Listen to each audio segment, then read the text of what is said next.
They say some houses are not just old, they are alive. Inside them, not only the wind moves, memories move too, old, forgotten, and sometimes those that are no longer alive. I once heard this story about an old house, a place where time seemed to stop. In a quiet corner of the city, where streets went empty after dusk and even the rustling of leaves sounded strange, there stood a house. 2 stories high, yellow walls and cobwebs in the corners of its roof, as if time itself had lived there in loneliness. An old man used to live there once, loved by everyone. But you know how they say, when some people leave, they don't really go. A part of them stays in the air, the walls, or in something they used to touch often. After the old man passed away, a strange silence filled the house. A silence that wasn't just heard, it was felt like someone was watching you, but you couldn't see them. After him, only an old woman lived there, his wife, and sometimes their grandson would come stay the night. A few months later, their cousin moved in too. People used to joke that light has returned to the house, but the walls remained the same, cold, dry, and silent. One night, when the weather was damp with rain, and the night darker than usual, only one room in the house was lit, the faint glow of a small screen, where the boy was playing a game. A controller in his hands, eyes fixed on the screen, the blue light flashing across his face with every click. Outside, the wind was howling, branches shaking. The hallway inside was long, lined with old picture frames, some family photos, some of the old man who was no longer there. In some photos, his face seemed to smile, but at night, it felt as if his eyes were staring right at you. The boy got bored of his game and said, "I'll just make some ramen."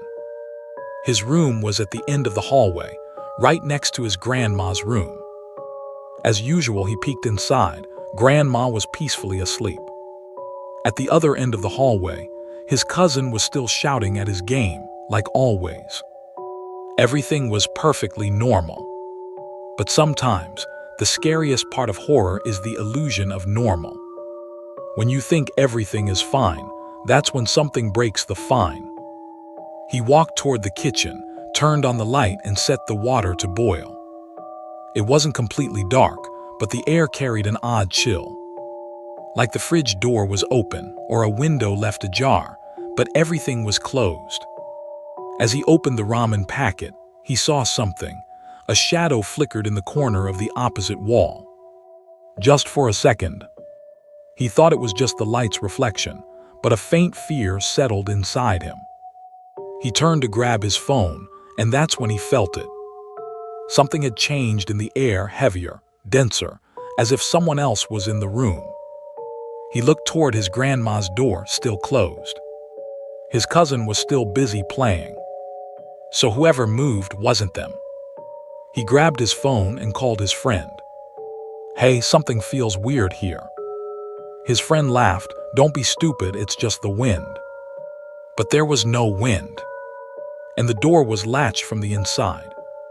He slowly stepped toward the kitchen. The light seemed weaker now. He peeked around the corner and froze. A large jug, which was usually kept under the counter, was now lying near the back door. It looked like someone had thrown it there with force. The jug was empty, but its position made it clear it hadn't rolled there accidentally. There was a faint mark on the floor, dragged from under the table to the door, meaning it was lifted and thrown. But who did it? He suddenly felt a breath behind him, like someone was standing close but silent. He turned sharply. No one was there. The kitchen light dimmed slightly, and a familiar scent filled the air, like sunlight and oil on old clothes. Exactly the same scent the old man used to carry. He looked down at his phone, blank screen.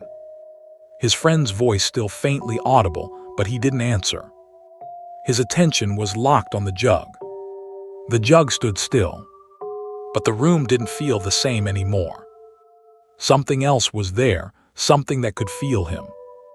The air grew colder. The back door slowly creaked open. Darkness slipped in from outside. And in that darkness, for just a moment, he saw it. A tall shadow standing near the back door.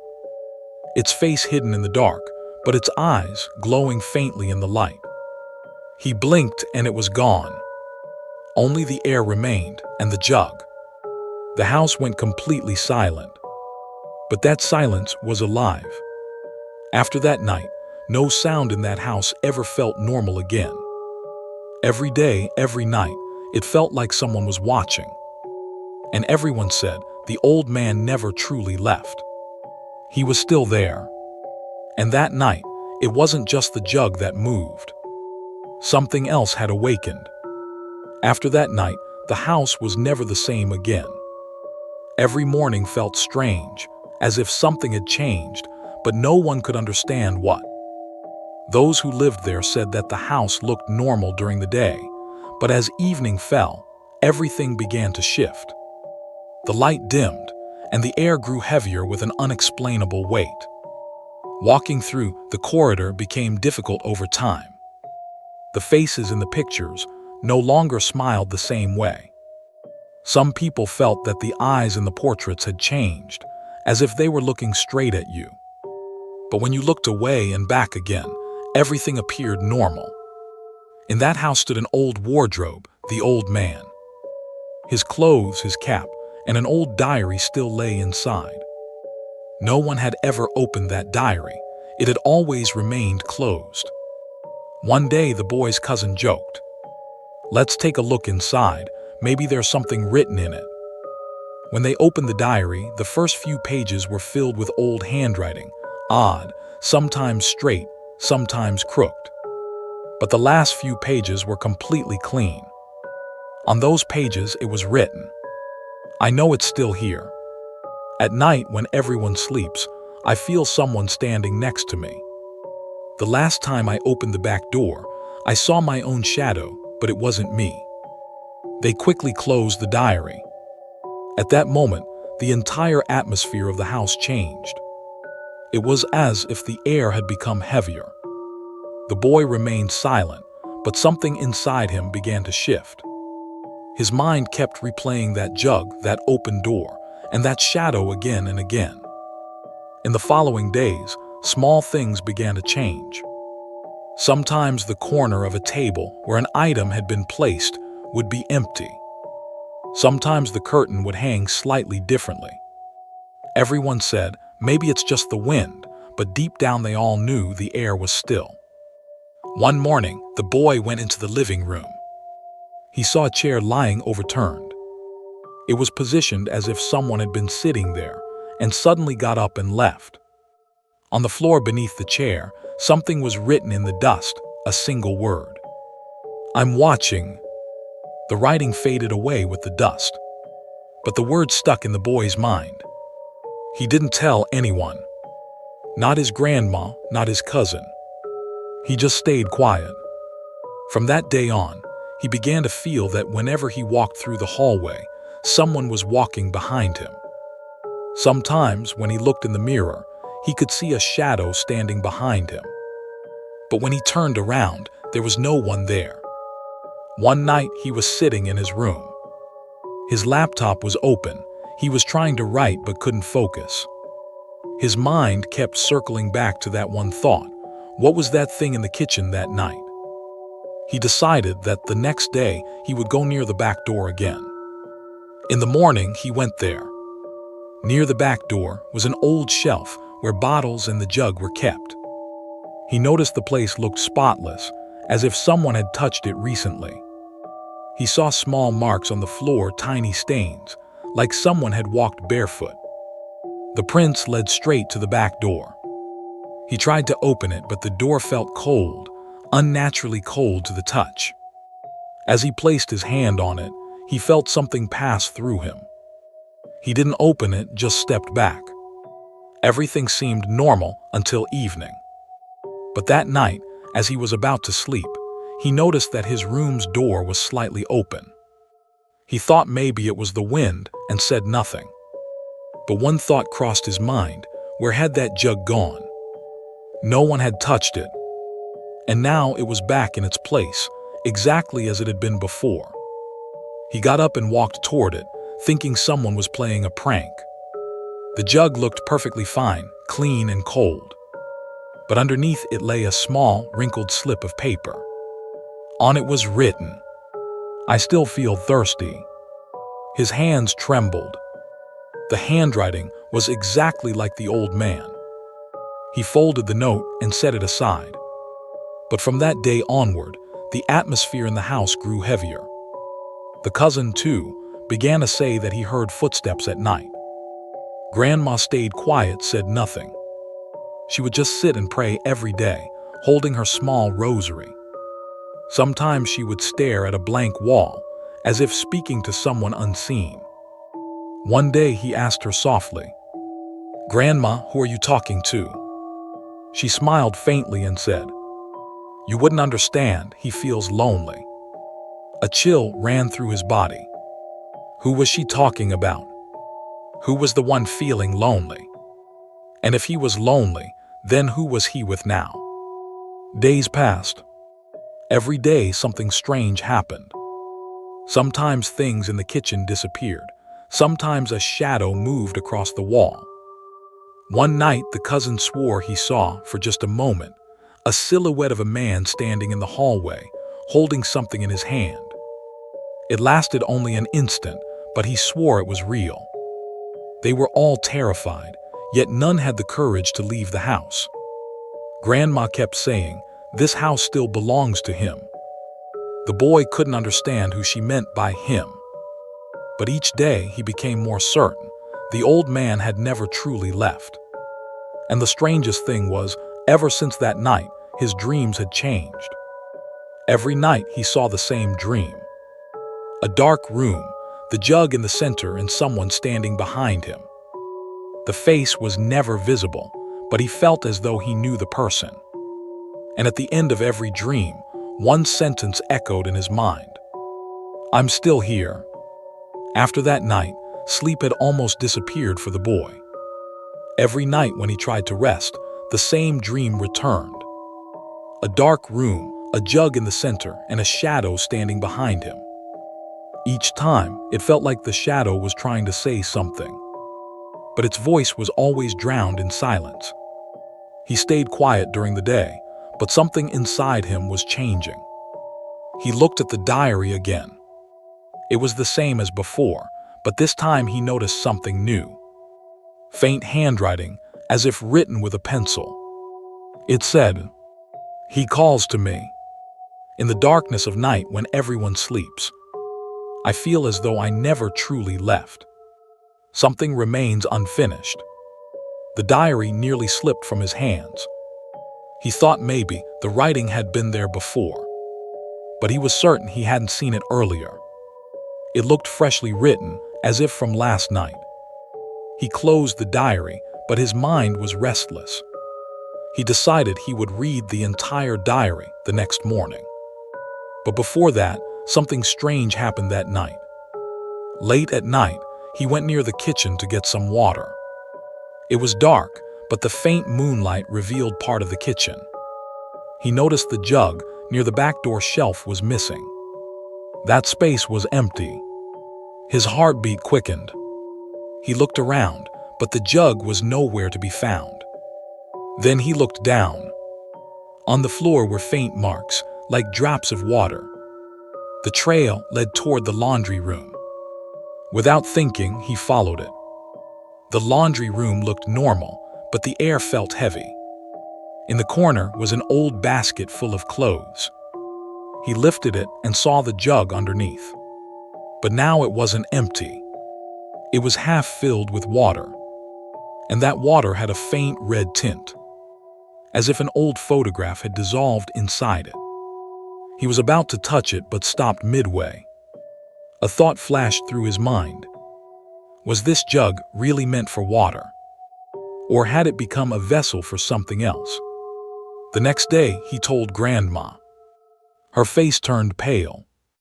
She went silent for a moment, then softly said, "That jug is never truly empty, my son. It holds memories."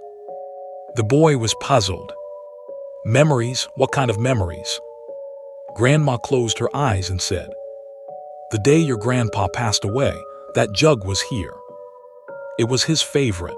Every morning he would fill it with water and say, 'This house will live as long as this jug stays full.' That day, the jug was beside him when he took his last breath." The boy froze. He began to understand the connection between the diary, the jug, and his dreams. But another thought crept into his mind. If the jug was with Grandpa when he died, did that mean he was still alive through it? That night he didn't sleep. He opened the diary and read its final pages. On the last 2 pages it was written, "If this jug ever moves, know that I am near. I don't need water, I just need to be remembered." Reading that, his throat went dry.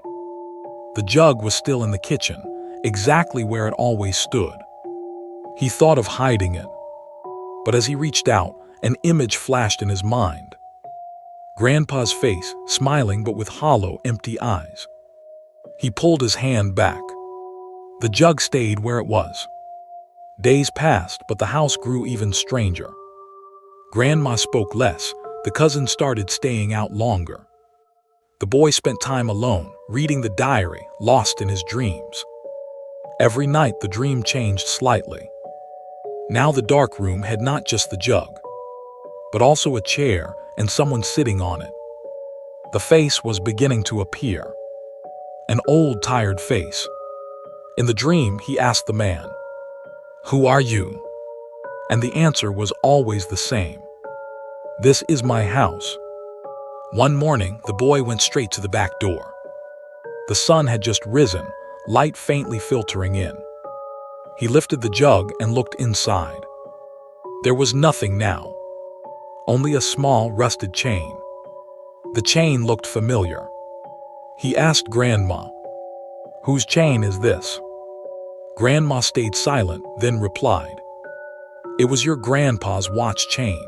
The day before he died, he broke his watch and dropped the chain into the jug. He said time has stopped now." The boy was stunned. He thought maybe Grandpa was trapped somewhere between moments, neither completely gone nor fully here. In the next few days, the boy grew restless. His dreams became deeper. One night, he dreamt he was standing in the same hallway, and in front of him stood Grandpa. His face clear, eyes lost in darkness. He extended his hand and whispered, "Take me back." The boy asked where, but there was no answer. Only the words echoed through the air. "To where I left from." He woke up drenched in sweat. That morning, he decided to go to the room where Grandpa had died. The room had been locked for years. Grandma always warned him, "Don't go there, that room holds stillness." But he couldn't stop himself that day. He quietly opened the door. The room smelled old, like memories still lived there. On the table was an old glass, cracked, but still there. He placed the jug on the same spot where it had once been when Grandpa passed. And in that moment, the air turned cold. The ground trembled slightly. The pages of the diary fluttered on their own. And one page opened, revealing the words, "When time returns to its place, I will go." Then everything became silent. The jug stayed there, the chain still inside. The boy felt as if peace had finally returned to the house. The next morning, Grandma was smiling. She said, "He's gone." He asked, "How do you know?" Grandma replied, "He came in my dream last night and said, 'Time has started moving again.'" The boy said nothing. A strange calmness filled his heart, mixed with a hint of fear. He closed the diary and placed the jug inside a cupboard. He never touched it again. But sometimes, when the evening fades and the air turns cool, he feels as though the jug in the kitchen corner moves ever so slightly, as if whispering, "I never left, I just went quiet." The jug was now kept inside the cupboard, completely silent, completely still. The boy had placed it there, thinking everything was finally over. But the truth was, the story hadn't ended. It was only about to begin again, in a new form. For the next few days, everything in the house seemed normal. Grandma was more peaceful than before. The cousin was back to playing games. And the boy thought maybe everything was fine now. But somewhere deep inside, he felt something was still unfinished. One night he was sitting in the living room, the diary beside him. He thought of burning the diary to end everything once and for all. But as soon as he reached to open it, an old photograph slipped out from between the pages. In the photo, Grandpa was there with another man. But that man's face was blurred, as if someone had deliberately erased it. On the back of the photo, it said, "He was not my friend." The boy fell into deep thought. He had never seen this photograph before. Questions began to form in his mind. Who was this man, and why had Grandpa written, "He was not my friend"?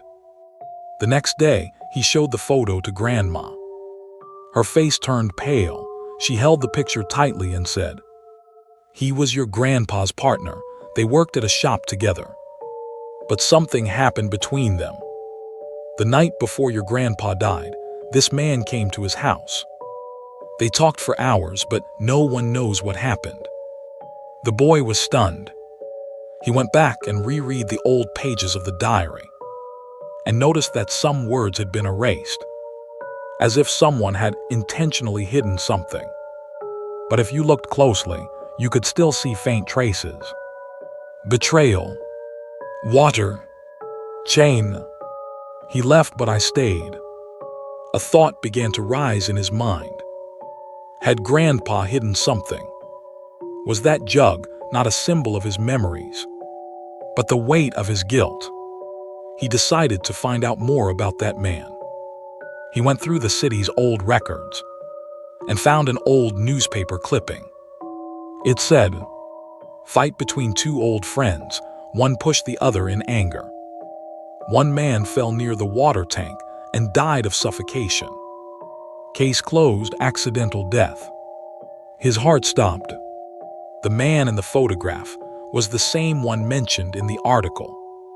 And the water tank, it was the same place where Grandpa's jug used to sit. He remembered the lines from the diary. "I still feel thirsty. I don't need water, I just want to be remembered." Now everything made sense. That spirit was not Grandpa's. It was the spirit of the man who had died that night at Grandpa's hands. And his spirit was still trapped inside that jug. After Grandpa's death, that soul had not been freed. It had grown stronger, and now it was affecting everyone. From that day on, the boy began to feel he was not alone. Whenever he opened the diary, he found new lines written, as if someone was adding their words after him. One day, he saw a line written on the page. "He locked me inside, and now I want to come out through someone else." His throat went dry. He closed the diary, but fear settled deep inside him. That night in his dream, he saw the jug again. But this time, he was inside it. Under the water, two hands appeared. One his own, and another pulling him deeper. He woke up screaming, but no sound came out. In the morning, he saw that the jug was missing from the cupboard. It had vanished. He searched the entire house and finally found it again in Grandpa's old room. Inside it was a small slip of paper, just like before. On it was written, "The next day when you sleep, I will wake." The boy tore the note apart and grabbed the jug. He decided to end it forever. He went outside to the old factory near the place where that man had died and threw the jug into the same spot near the water tank. The jug sank into the water. He thought it was all over. But when he returned home, something strange had happened. There was a new jug sitting in the kitchen, exactly like the old one. And beneath it was a note. You threw away the wrong jug. His mind went blank. Now he understood the jug was only a vessel. That spirit could enter any object, any vessel. It was just searching for a place where it could be remembered. From that day, strange things started happening again. The cousin fell sick, grandma grew silent, and the boy seemed to lose himself. One night, he got up and walked to the cupboard, the diary in his hand. He began to write. If anyone reads this, know that I am now with him. I don't need water, I just need someone new to live in. He finished writing and closed the diary. The next morning, Grandma saw that the boy was gone. The door was open, and in the kitchen, the jug had returned, half filled from inside, and on it was written, I am not alone anymore. From that day, the boy was never seen again. No diary, no clothes, nothing. Only the jug remained, always half full, always cold. Grandma never lived in that house again. The house is now locked, and people say that at night, near the kitchen, you can hear the faint sound of dripping water. But it isn't water. It's a memory. Someone still waiting for another. Someone once asked, is the jug still there? An old woman replied, not the jug, but its gaze still is. And that gaze, whenever new people enter that house, the first thing they feel is a cold breath and a whispering thought. Someone is watching you. No one has ever touched that jug again. But they say if someone walks near the kitchen at night and thinks of filling water, the jug moves by itself. Its lid slowly opens, as if something is saying, I'm still here. This is where the story ends. A spirit that remained only as a memory, but never truly left its place. If you felt the chill tonight, don't forget to like, share, and subscribe.